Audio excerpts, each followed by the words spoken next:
I'm so excited to sit down with Matt Murphy, one of our board members and fighters in this jury with us. So Matt, great sitting down with you. Yeah, that's great to be here. I'm excited for this, and I'm really excited to see what we can do for veterans and first responders and anybody who's been suffering like I was and then needed help. So let's start there. Tell us a little about who you are, where you're from, and your military attorney. Definitely. So born and raised in Memphis, Tennessee. I spent my whole life there through college, and then in college was one of those moments where you're like, I don't know what I want to do with my life. And I was in a class one day, got an argument with this girl. It was political argument. I think most people that know me know I'm good at that. And she's like, well, how can you think the way that you think and you never served your country? And that kind of lit a fire under me. I was like, she proved me wrong. I will be the first to admit when I'm wrong. I'll argue to the death, but I'll admit when I'm wrong, And I was like, she's got a point. So I went to the recruiter's office, did the maps, all that, and joined the military. I made a little mistake. They didn't tell me there was a drug test on the thing. So I was in college. I was smoking quite a bit of the marijuana. And because I had to wait 6 months, and then I left, for the Army. But, I spent a career in the military. I started off as infantry, special forces, did some time in the agency, was all over the place. And I got medically retired in December 30th, 2022.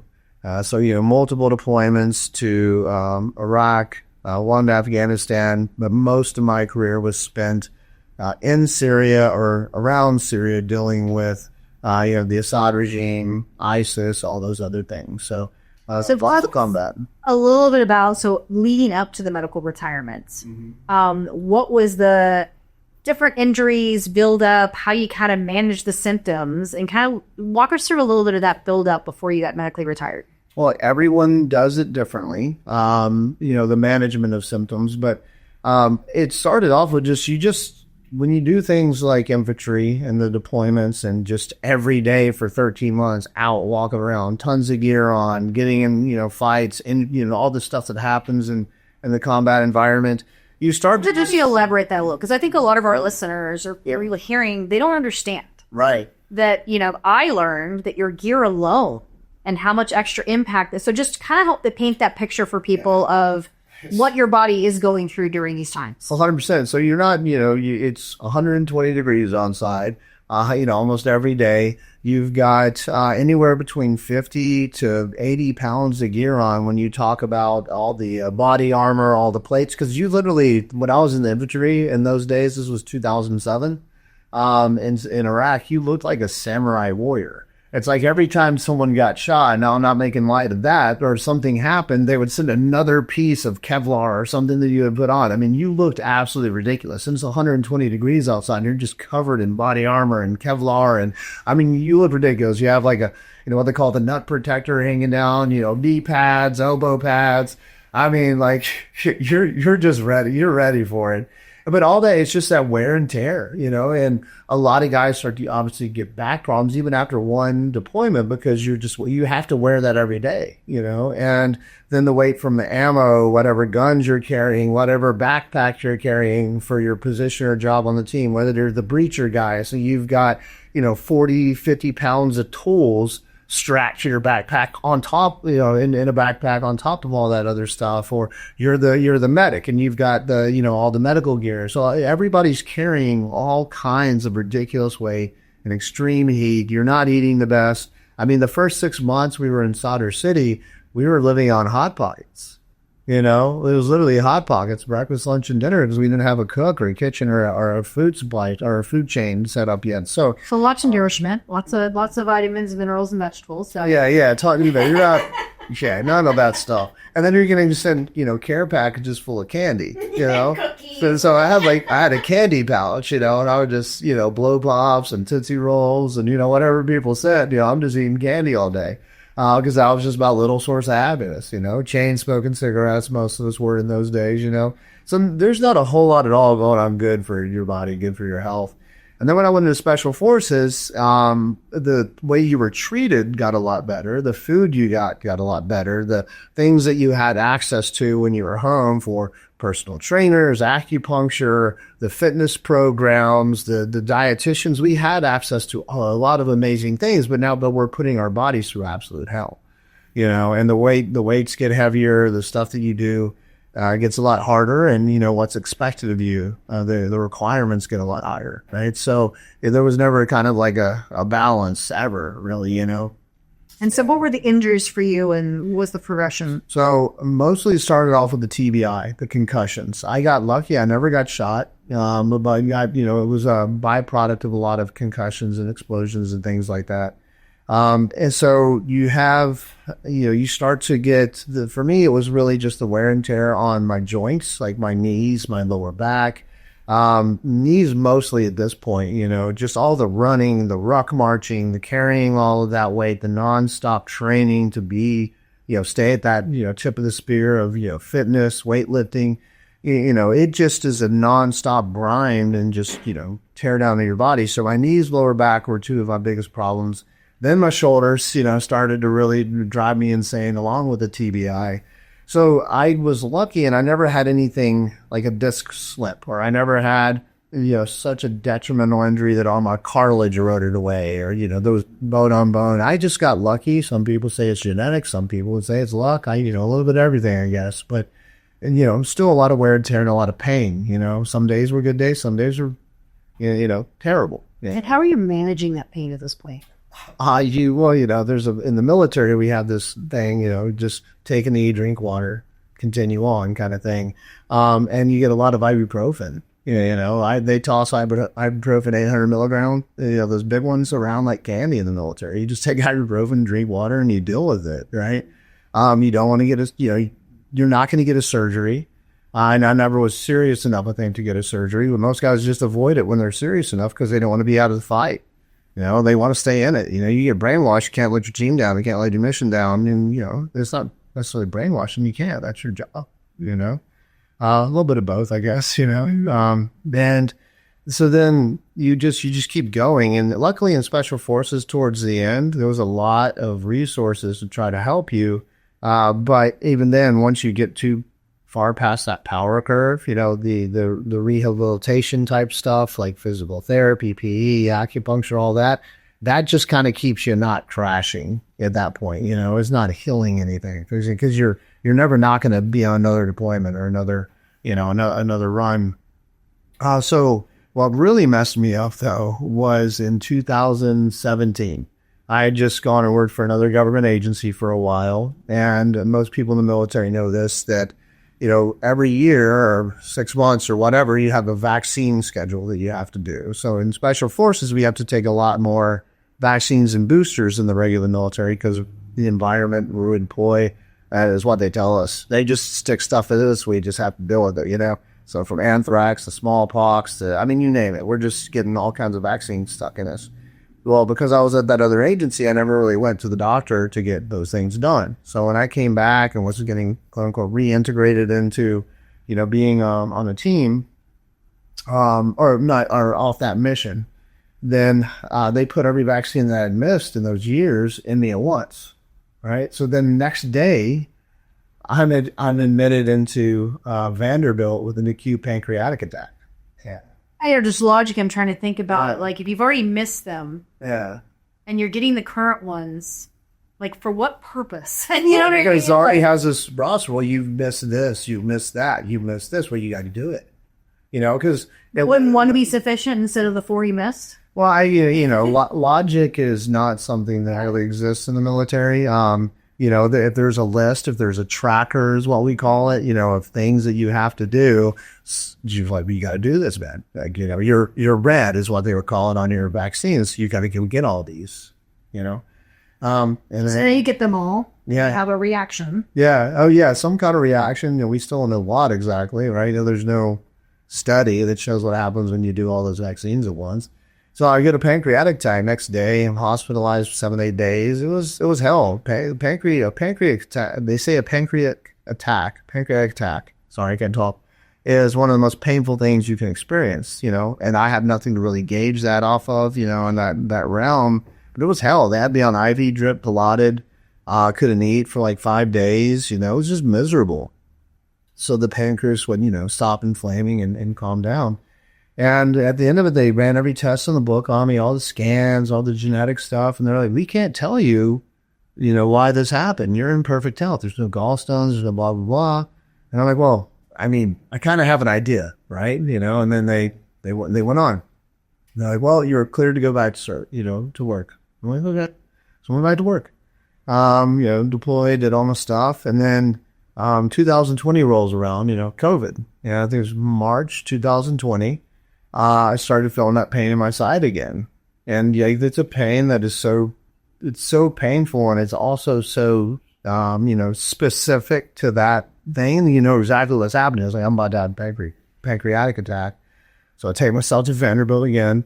Like, hey, I'm about to have a pancreatic attack. They're like, well, and you have COVID. I'm like, oh, great. I had no idea. It was one of those ones asymptomatic, I guess. I maybe just had a little head cold, didn't think about it. And I had another pancreatic attack, hospitalized 7-8 days. It was like, okay. And then same thing in November, towards the end of November. I think it was right after Thanksgiving. Get that pain again. I'm like, gosh, not again, and you go to the hospital and like, oh, and you have COVID. I'm like, well, so after all of that, they finally surmised that maybe they did give me a vaccine injury or create some type of autoimmune thing where I get some virus or I get sick, then my body's going to attack my pancreas instead of attacking, the virus. So that started the process for them to, not quickly, but they figured it out because, the world was still shut down then, and the military especially was running on, skeleton crews.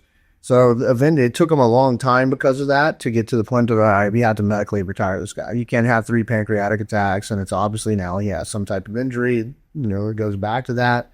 And so I started my medical retirement. So after that, I had to be very careful, I like alcohol. I like to have a couple of fashions. I'm not an alcoholic. I've never had a problem. It's not something I want to quit. I enjoy a couple of drinks, but I had to be careful, because now my pancreas is scarred. Now my pancreas has damage from these 3 attacks.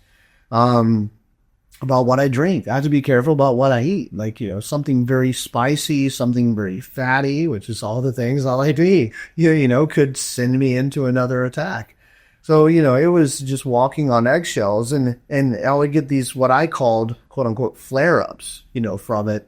That was just a name I made up, but I learned about how the pancreas works, how the attacks happen. So I would start to get a flare-up. It's like something pissed my pancreas off. Well, I would just not eat for about, 48 hours. I would just go on a fast because I knew if I didn't eat, I wouldn't put anything into my body to inflame the pancreas, and I would maybe skip an attack. And that's how I lived, after that until, last year, or not even, last year, in the spring when I went and got stem cells. That's how I lived. Every time it would bother me, I was like, oh, here's another flare up, and then I would do the little fast thing. So it really started to affect the quality of my life. It starts to affect your mood, your mindset, any type of physical thing, dealing with all kinds of other nagging injuries. You work out, you're feeling good, and then something starts to drive you nuts and bother you again, and now you can't. Now you're sitting on your couch for a few weeks waiting for your knee to stop hurting or your lower back to start hurting. I got to the point where I love riding motorcycles, and everybody tells me that's dumb.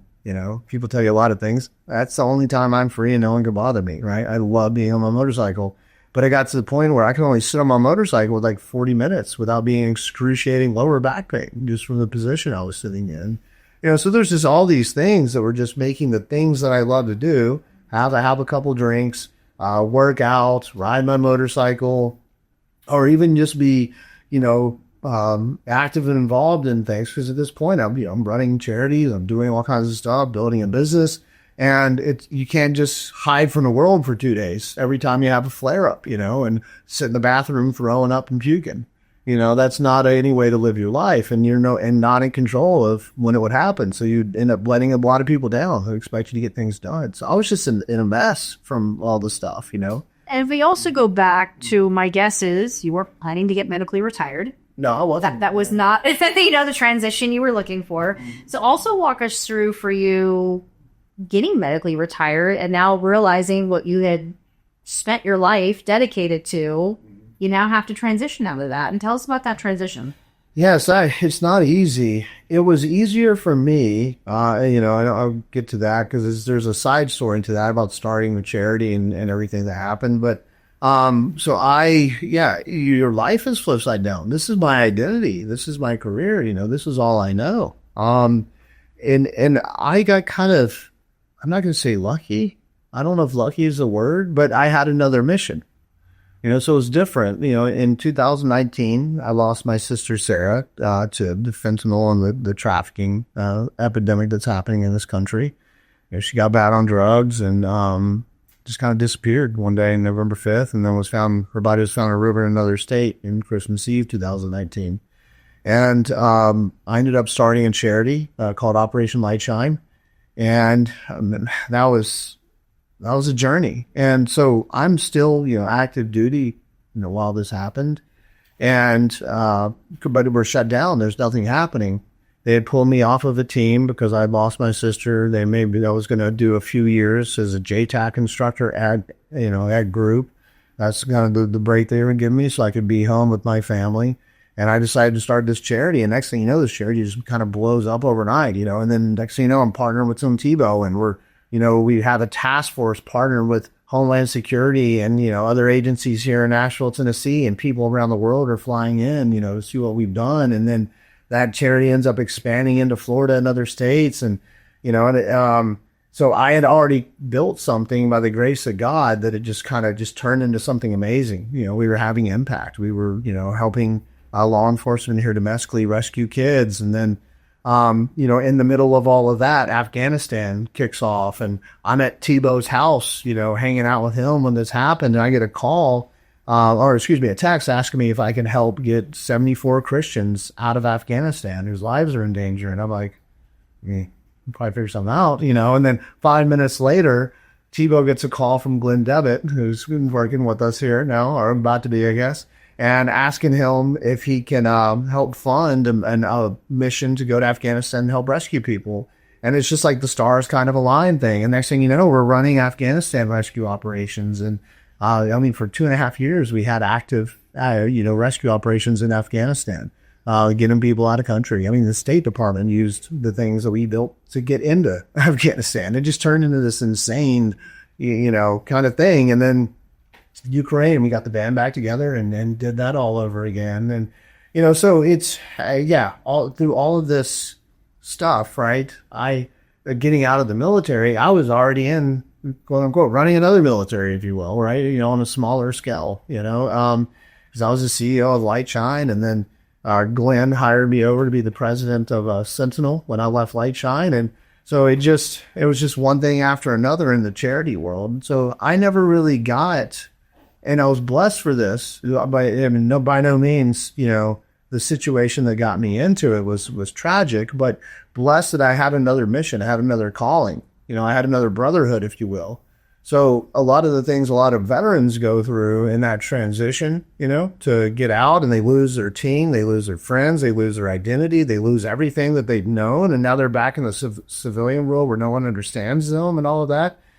Yeah, but there were still those thoughts. Because my identity was being a Green Beret, it was being on a team. I loved, every minute of it. And,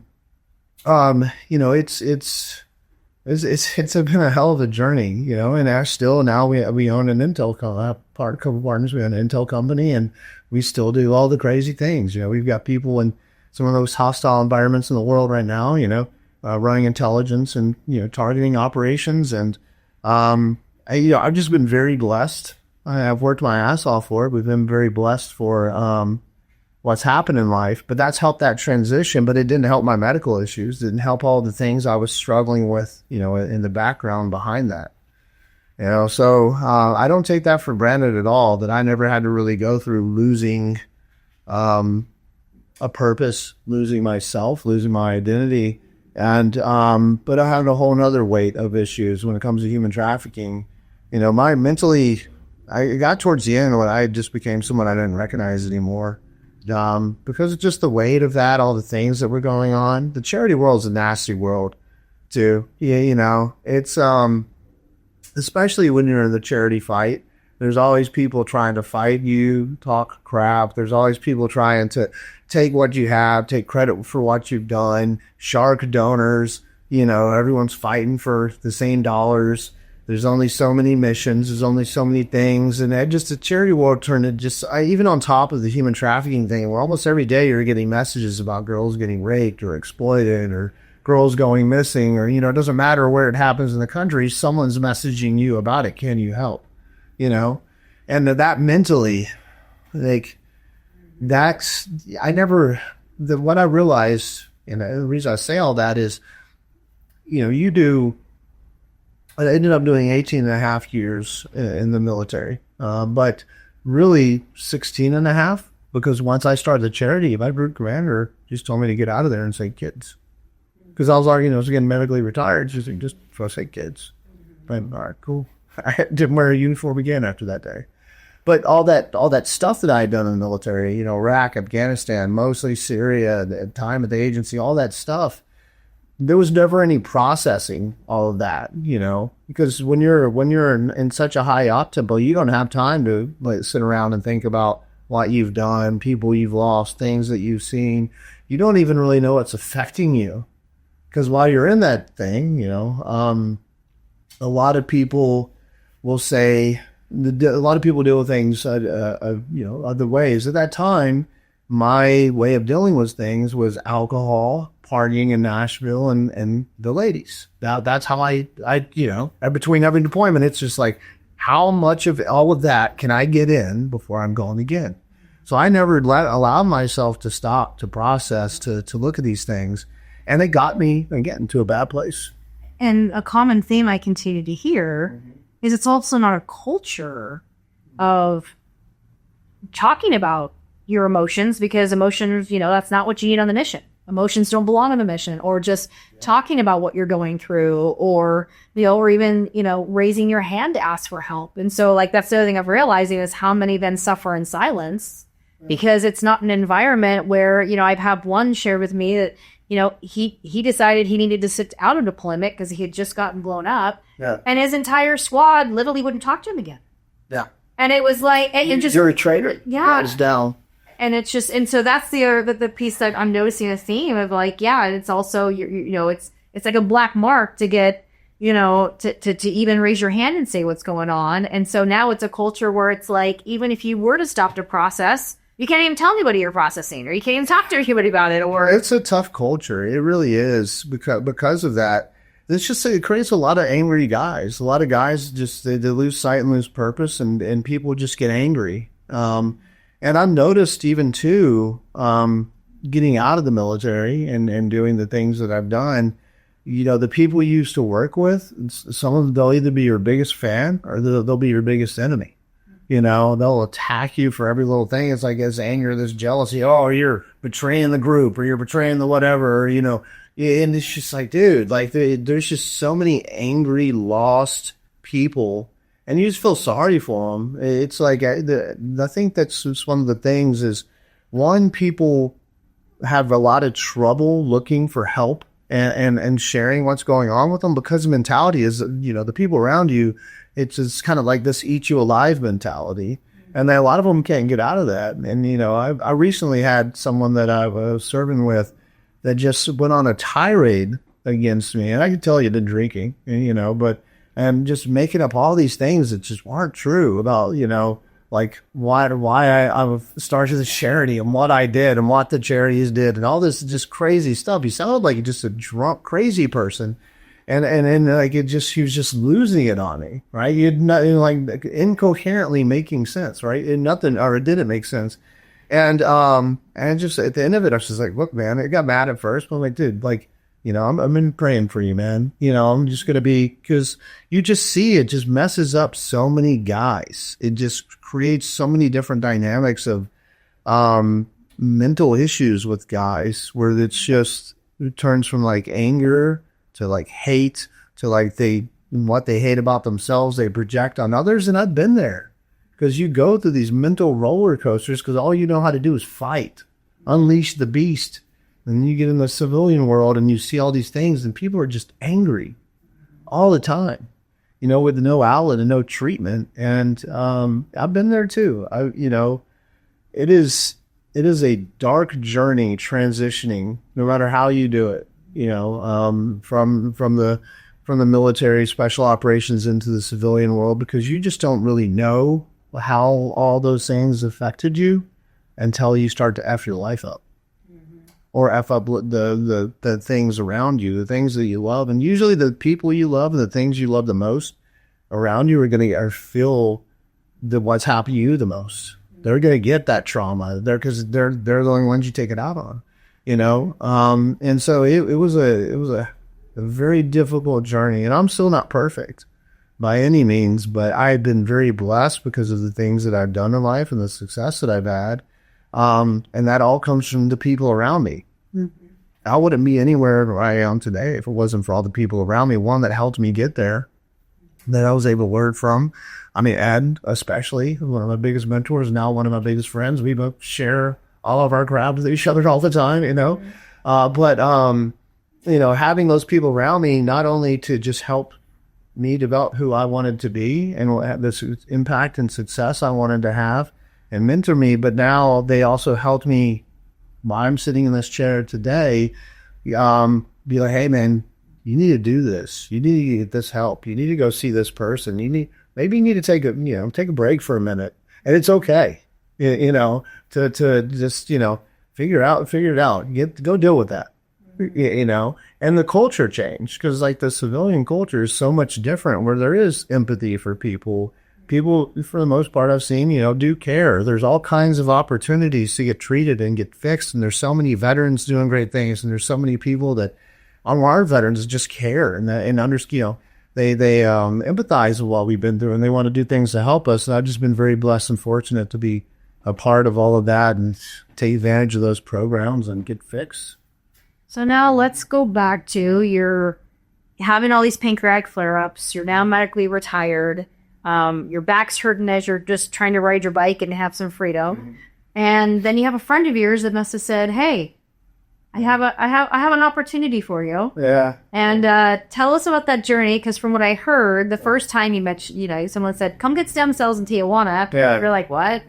So you want me to do what? Okay. So tell me a little bit about the journey, to get stem cells, and then we'll go through, how it's benefited you. It was a journey. Because again, as one of my best friends, I love him to death.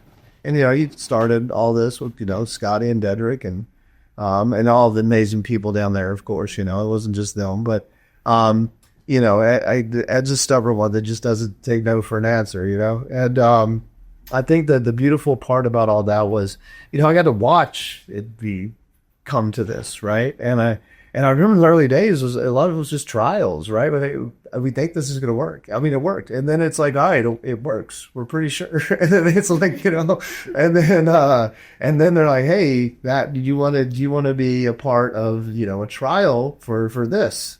And I'm like, man, I just kept thinking about it because, I've always been very skeptical of treatments because anything that's going to, come inside, be put inside me, I can't get it out of me at that point. If something goes wrong, so there's just this fear, I think, of having anything done to me that really, so I just watched for years. Well, you also just for wine, you had to put a bunch of stuff in you. Right. So it's not so a little bit of that. There's some PTSD. Yeah, right. A little bit of PTSD there that they put all these things in me and now I got something I'm dealing with the rest of my life. And you don't know if that's going to make it worse or make it better because, the pancreas is one of the things that, pancreatic cancer, you're dead.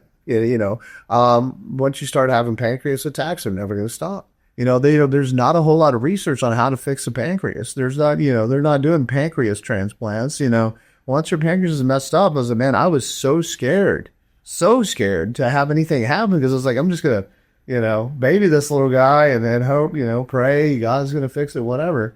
But I started seeing my friends go down there and, have their lives changed. And, I'll never forget, I'm not going to say the name, But, this is what scared me the most. One time was I had a buddy, they were doing the trials for the disc injections, and he went down, and I recommended him, introduced him to Ed, so I feel personal and responsible, right? He goes down, he does the disc injections, he's sending me pictures of, Landon sitting in this comfy chair on the beach. He's got an IV in, he's having the time of his life, eating good food, He's like, man, I just got the injections, it's a little sore, but I'm great. I was like, awesome, man. He had a great week. It looks like, everything's on the up and up, like 2.5, 3 weeks later, I forget. He calls me in tears. I mean, straight up like the worst pain. And this is a man's man, I'm not making light of this. That's what I'm saying, right? This is a guy to me, that can put up with anything. This dude saved more kids than probably anyone in the United States of America. We work together, like he's he's a colleague. I respect him, and he's in tears on the phone, I can't, I feel paralyzed. There's pain going through my whole body. He's like, something's wrong. Call that. It's unanswered. And I'm like, oh God. it's like I just killed this guy. And then he goes to the hospital and they scan him and they're like, man, you're in so much pain because your discs they're rebuilding. You're just in pain because your discs are rebuilding and your nerves, spine, whatever. They're like, you're okay, man.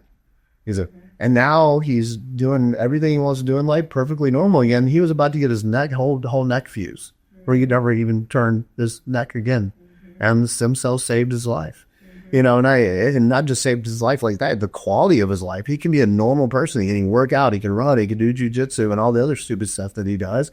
And he was about to get his whole neck fused together in 2 weeks before I told him that. So I saw the miracles that happened down here, right? Well, in the same one I know we're talking about, it was actually his wife. But I remember getting to talk to her. And I remember her just saying, like, no, I don't think you understand.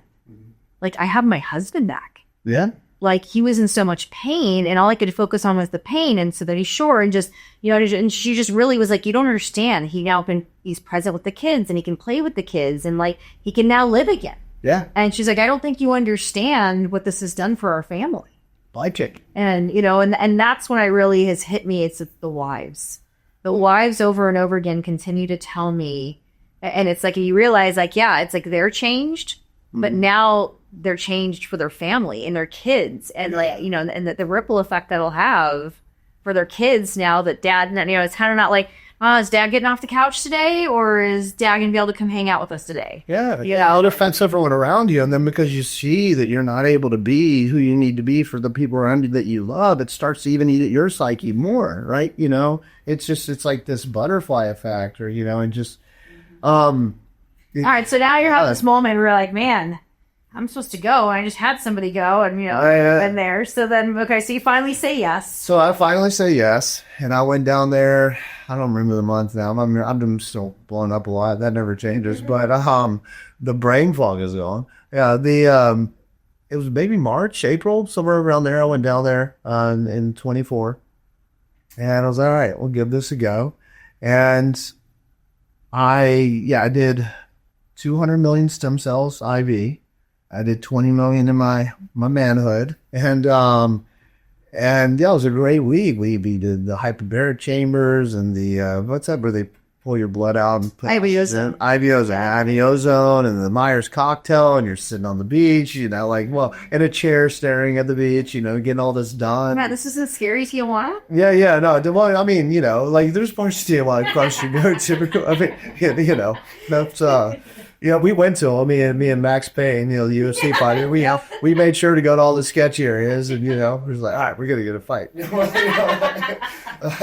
I think it'd been 2 minutes. The both of us have been in one, but no, but we had a great time down there. The food is absolutely amazing. It was just a perfect week, and there's at the first week or two you're home. Like this is, I guess, the only part that's tough, right? Is you had to be very lethargic, because you can't do anything that would create inflammation in the other part of the body, so that the stem cells run there, so you're just sitting around and you're like waiting, you're like, all right,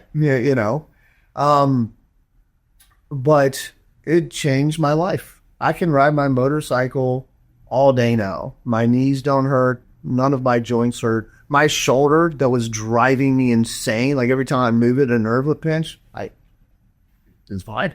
I mean, but the biggest thing is I haven't had a pancreas flare up or an issue since then. It's just fine. And I've even tested it, with, I'll be doing Nashville quite a few times. It has literally been life changing. It is, man, like, I teared up one night just kind of thinking about it because, man, it's just, you just don't realize how much these things affect you. Even, and there's so many veterans that have had so many things happen to them that are way worse than I did. I blessed, thank God, of what happened to me. But still, what happened to me was driving me crazy in my own life, was affecting my life, was affecting my psyche. And there's levels, right? But that pancreas thing was absolute hell. It was, I never knew, but I mean, if I had a drink or what I ate was gonna set it off. And I'm not going to stop enjoying life if I'm already on a short track, so to speak. That's what was my mindset. Probably not the smartest, but then again, I don't claim to be.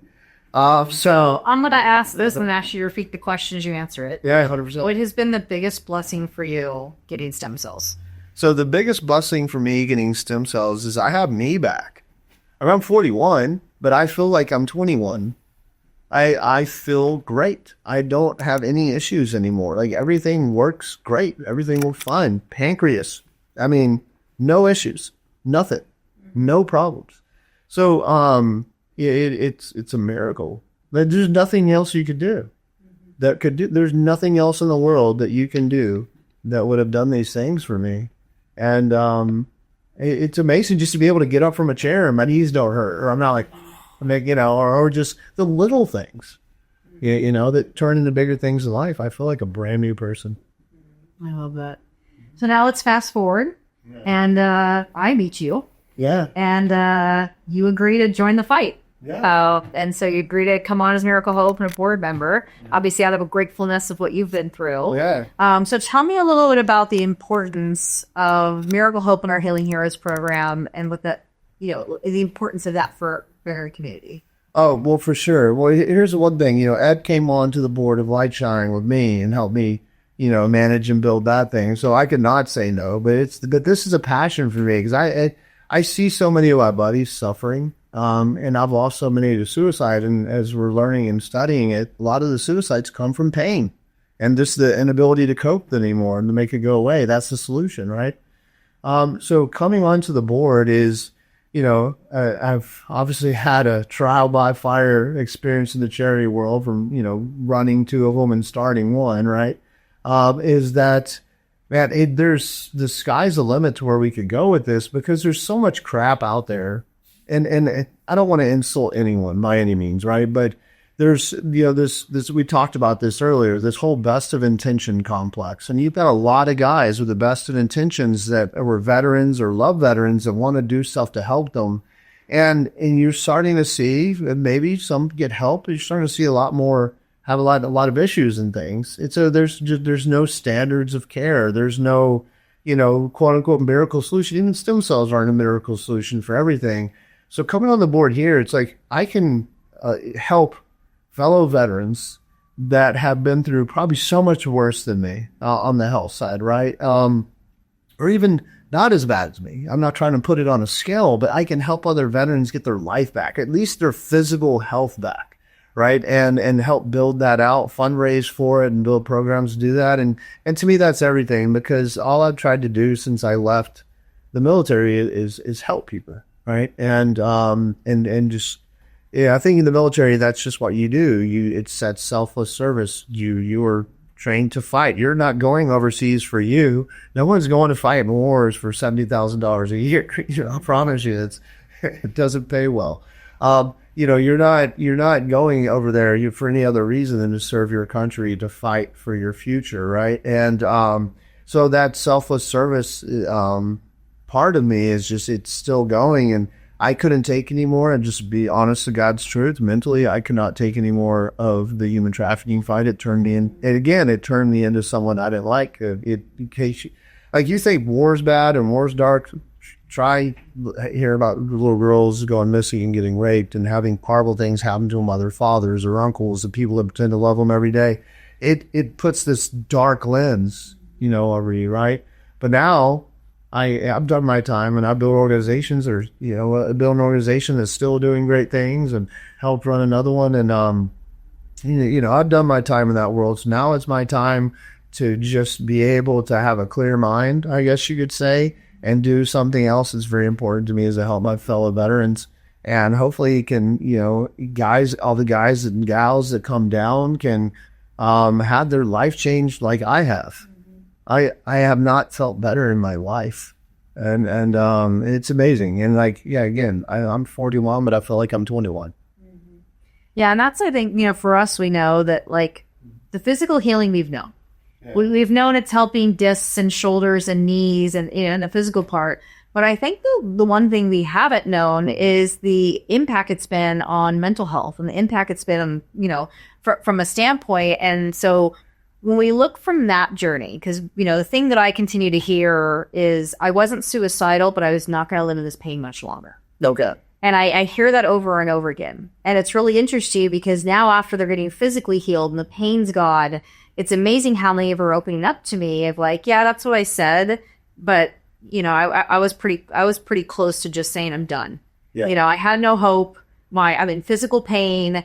I'm just, I'm frustrated. I'm not, I don't have a purpose, and so we're noticing all of this, that it's by one, the physical pain being gone, we're now seeing the other benefits. But we're also, and I think one of the things you and I are most excited about, is really seeing the impact it's having from a inflammation standpoint, and how that really is affecting from a brain health, from mental health in that. So where do you see some of the greatest opportunities we're going to have out? With physical healing, we know we're getting people out of pain enough there. So what are some of the exciting things you think for Miracle Hope that's in initiatives we've talked about? What are some of the things that excite you going forward? Well, and wow. And the possibility. TBI. I forgot this one part. Getting out, I had the worst TBI they said you could have. I qualified for every TBI therapy. They're like, bro, you're in some trouble. You gotta address this. And after, not even after the military, during it, I just had this brain fog all the time, because the mission that I was put on, me and one other guy, and he's one guy I want to get in here as quick as I can.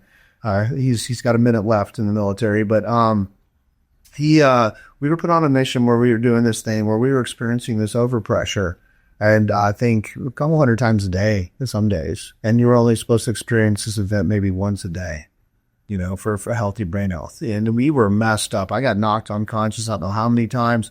We were bad, literally just forgetting mid-sentence what the heck we were talking about. But ever since that mission, I had this fog, brain fog, this cloud over me all the time, I never lost my intelligence. I was still able to do all the things that I've done, but my memory was just trash. This brain fog was always there. That would turn into anger sometimes, or just irrational thoughts. After stem cells, that just went away. It just went away. Now, I still have the TBI memory path issues. That stem cells didn't fix that, but that fog and the overarching problems I was having with TBI just gone. The cloud is gone, and it's been a miracle. So I think when you're going to see one, obviously we know that stem cells, when it comes to cartilage, discs, soft tissues, let's be honest, I segue on this, but I had the 20 million put in my manhood, right? That completely changes how that works. Now, some UFC fighters you could talk to say it makes it bigger. I don't know. I had an ex that claims it does. I've never heard any of that department anyways, but my point is it just, that's confidence for a lot of guys, that working or being, strong like bulls, so to speak. And since you opened the door, let I go there. I'm going to open the door. Because actually, it's been really interesting. Initially in the journey, I was kind of like, okay, that's one of the cosmetic procedures, whatever. Yeah. But we're actually finding, for me, it's been so surprising because it was actually one veteran that came in. He was 36 years old, retired, special operations. But he, in his doctor consult, was very open with her. Yeah. And so she actually put it on his medical treatment plan for him. And now going forward, we're realizing how important that actually is and how common it is. But of course, no one's going to talk about it. No one's going to talk about these strong guys, furries, you know what I mean? That it's affecting them. So actually tell us a little bit more, because nobody talks about it. Well, one of the things that happens to us, and we don't know why, it's actually a congressional ordered investigation right now, is why there's so many issues with low testosterone in special operations. It's a very real thing. Most guys that make it, I think, like 5 to 10 years of special operations, you got the testosterone level of a girl. Like, you're in the low 100s. I was. And I don't know why that is. I don't know if it's the vaccines they give us. I think there's a lot of factors, all that cortisol. High cortisol levels for so long at some point. It shocks your system. So you might be this chiseled buff, specimen, right? That all the girls are wanting. But when that doesn't do its job, or that doesn't work like it's supposed to, that probably affects your mental health more than anything. We had a pact on my team where if something happened to our, in combat, just shoot me there, bro. That's how important it is to guys. And so that's why I'll talk about anything, because I was having issues with that function for a little bit. From below T, having to be on the testosterone injections, having to be on all those things. And ever since I got the stem cells, I have had no complaints. I'm just going to say, or problems, and just saying, like, it is a game changer, but mentally, right? Because when you're about to get it on, you want to. And especially because I'm sure that the women you're hanging out with are like, oh, I got this strong military man. He's this badass warrior. And, the last thing you don't want is you don't want to end up. You don't want to live in it, like you don't want to, you gotta be ready for battle, so to speak. So yes, it's, that is a game changer. And I'll openly talk about that. I have no shame. Yeah. And while it's, it makes us get a little laugh about it, that really that actually has been the last piece for us with our veterans that are dealing with that we do end up adding that sugar treatment plan, and that in conjunction with being out of pain, they're like, you don't understand, like my intimacy in my marriage has really struggled. And we already hear that going in, there's already this stress because they're in pain. Yeah. They're not contributing the way they want to contribute to the family, to the household. The wife's pulling on the burden. Well, now if the intimacy is also gone, there's all these layers to it. And so we're really realizing, you don't understand. It's like giving me the intimacy back in my marriage. That's a huge psychological thing. Well, if if your stuff doesn't work all the time, I never had it where it would never work. I mean, if it were like you want it to all the time, because that's your thing. That's like how you keep your lady life happy, right? And if you can't keep your own lady happy, or you're not happy, and then it's a psychological spiral, with that type of stuff. So yeah, it's a confidence thing. It's a manhood thing, but everything works like it's supposed to. Again, everything physically, right? Now, it doesn't mean that stem cells solve all the problems. There's, guys got to do things for their mental health too, and there's it's not a one shop for everything. But most your physical problems leading CPI are gone, or in worst case, you might have to come back down for a retreat, depending on how serious that injury or whatever it was. I mean, I've got to do my retreat soon, but I'm in no rush to get down there for it because I feel great. Yeah. I'm just waiting until, a good time to make it down to Mexico because I'm busier than I've ever been. But it's it literally is life changing in every facet. And again, I feel physically like I never went through almost 20 years of military. So if we're just going to dream, what do you think's possible that Miracle Hope gets to do going forward? Well, so the biggest one is going to be to convince a lot of these large organizations that already exist that help veterans, like Wounded Warrior, the Green Beret Foundation, all these foundations. Hey, there's something that can get these guys fixed. Let's stop getting these guys surgeries. Let's stop trying to get them off pain meds. Let's get them fixed. Let's send them down to Miracle. Even if they had a surgery, let's see what we can do to fix it. Right? Let's start funneling a lot of that money into getting guys fixed. Not treated, not surgery. Not, fix one problem, we'll find more. Let's get them cured. Let's get them fixed. So that's going to be a big one that I'm going to, start trying to beat that drum. And those conversations obviously have already started. I think the other part is because what stem cells are, it's so powerful and it's such a game changer. And what the boys and all the team, the staff, everybody have done down with CPI and even the cancer part of this is. It's miraculous, right? Because so many veterans are getting cancer. Yeah. I mean, think about how many with the the progress they've made in genomics and all the other stuff with that, how many veterans that have all these cancers that were caused, through the environment, chemicals, all the crap the military still won't even tell you, that you experienced, because God knows, when something like that could pop up in me, from what I've done. And just knowing that it's there, right? And that we can expand and build upon that, build the awareness that the teams at the hospitals are going to continue to be at the tip of the spear of the stem cells and the cancer research and treatments. I mean, it's really a blessing for us, because we have something that's proven, something that works, something that can change people's lives. So I think the sky's the limit to how big that we can build this. And how many veterans we can help. But yes, of course, at the end of the day, everything costs money, but the results speak for themselves, and that makes our job 10 times easier, I think. Yeah. Yeah. Awesome. Well, I appreciate you being on the fight with us. I appreciate who you are. Unluckily, your journey has made you just an absolute passion for our cause. And I appreciate that. So thank you. Oh, thank you. And it wasn't for you and everything that you guys have done, I wouldn't be sitting in this chair as happy, as ecstatic as I am. And again, ready to help build this fight with you. So thank you.